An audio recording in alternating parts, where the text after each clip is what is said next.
तर आपण बघतोय पुण्यामध्ये आज आता उपमुख्यमंत्री अजित पवारही पोहोचलेले आहेत। अलका चौकामध्ये गणपती बाप्पाच्या स्वागतासाठी अजित पवार इथं दाखल झालेले आहेत।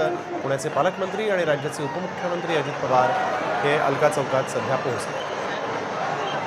अलका चौकात 100 फुटांची एक रांगोळी देखील काढण्यात आली होती आणि यावेळेस अजित पवार अनेक गणपती बाप्पाच्या मूर्ती ज्या आहेत त्या इथून मार्गस्थ होत असतात। या गणपती बाप्पाच्या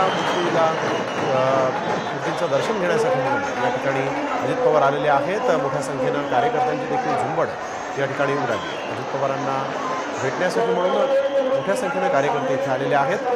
सोबतच अलका चौकात अनेक गणपती बाप्पांच्या विसर्जन मिरवणुका निघतात आणि मोठमोठ्या रांगोळ्या देखील अलका चौकात काढण्यात येतात।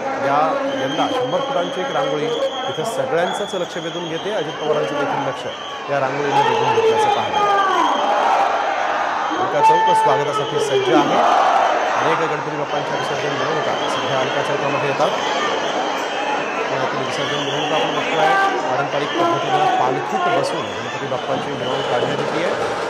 हे दृश्य आहेत पुण्यात गणेश विसर्जन मिरवणुकीला पारंपरिकतेचा एक साज पाहायला मिळतो। पारंपरिक वेशात या ठिकाणी या मिरवणुका मार्गस्थ होत आहेत।